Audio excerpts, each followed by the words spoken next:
We are back and developing tonight. Republicans are now looking at measures to force the testimony of the woman at the center of the IRS targeting scandal. Lois Lerner appeared again today before a House committee investigating the harassment of conservative groups in the run-up to the 2012 elections. The last time she appeared, she refused to answer the committee's questions. Today, same story. I will decline to answer any question on the subject matter of this hearing.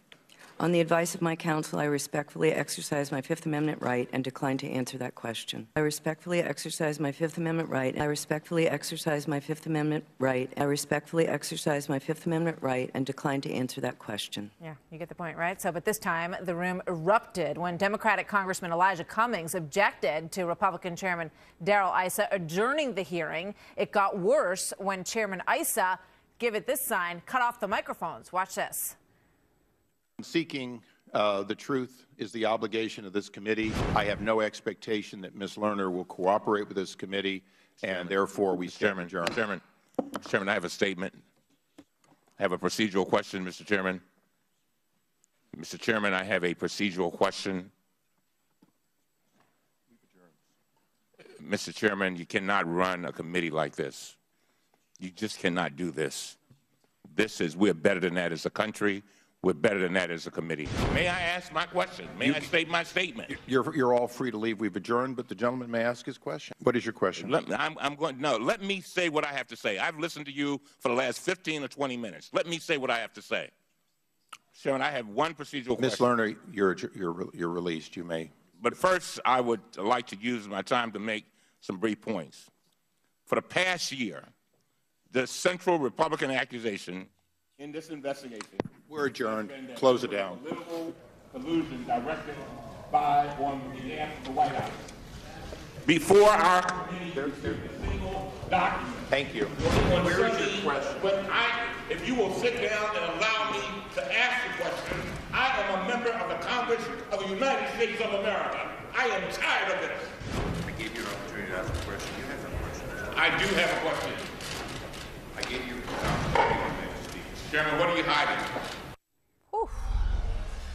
Hot in there today, right? Republican South Carolina Congressman Trey Gowdy is a member of the committee that was holding that hearing, and he joins me now. Congressman, good evening. Good to have you here. Yes, ma'am. Thank you. You know, I want to get to that scene that we just watched in just a moment. But first of all, this morning, we were covering this on our morning program, America's Newsroom, and we didn't know whether or not she was going to actually testify. It was right up to the wire. Why did you folks believe that she might actually come in there and answer your questions? Well, because her attorney told us she would. We so believed what all changed? through. Well, the only thing I can tell you is what he said. That he doesn't like what Darrell Issa and I said over the weekend about his client. So he decided that she wasn't going to answer our questions. And Martha, I don't know what he thought we were going to ask. It never was going to be a comfortable interview. I'm not going to ask her what her favorite color is. I was going to ask her tough questions all along, so I don't know what he thought changed, but that's the explanation we were given, that she changed her mind because she didn't like what Darrell and I said over the weekend. All right, so Congressman Elijah Cummings was obviously very upset. You saw that exchange there. You were in the room. Now, what he says, oh, we want to get to the bottom of this. And that caused a lot of folks to say, you know, well, let him speak. Let's hear what he wants to say. Maybe he would even encourage Lois Lerner to actually allow all of you guys to get to the bottom of this, all of you on the committee. But what he wanted was for her to get immunity, right? And then she could make her statement. And that is something that you were not having. Well, I don't want to be hyper-technical or hyper-legalese, but he wanted her to proffer what she was going to say, which is not technically immunity. It's just you go ahead and tell your story. Nothing you say is going to be used against you. Immunity is you're not going to be prosecuted no matter what you say. That was never going to happen. Elijah says he wanted her to proffer the information. If he says that, I take him at his word. Right. But the reality is she had 5 opportunities to explain not what other people had done or said, but her own emails, and she invoked all 5 times, so that hearing wasn't going anywhere. Right. So she has said in emails the Tea Party matter is very dangerous.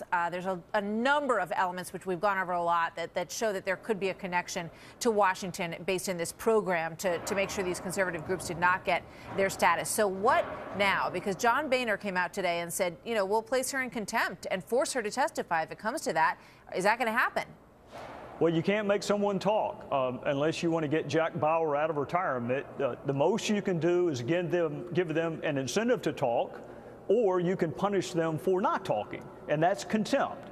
But make no mistake, we can't make her tell us what she knows. We can just punish her if she doesn't, and that's where I would like to see us go. She waived her Fifth Amendment privilege, Martha. If you remember back to May, she made 17 separate factual assertions. That's a lot of talking for somebody who wants to remain silent. All right. So she waived. Either she talks and we'll negotiate a resolution with her, or she doesn't and we hold her in contempt of Congress. Well, it sounds like we're never going to hear from her because Darrell Issa suggested as much today in his comments, and her attorney said we're never going to hear her side of the story. I did this for 16 years. Trust me, we can get her to talk. Oh, very interesting. We'll leave it at that, and we'll talk to you soon. Trey Gowdy, thank you very much. Yes, ma'am. How about this?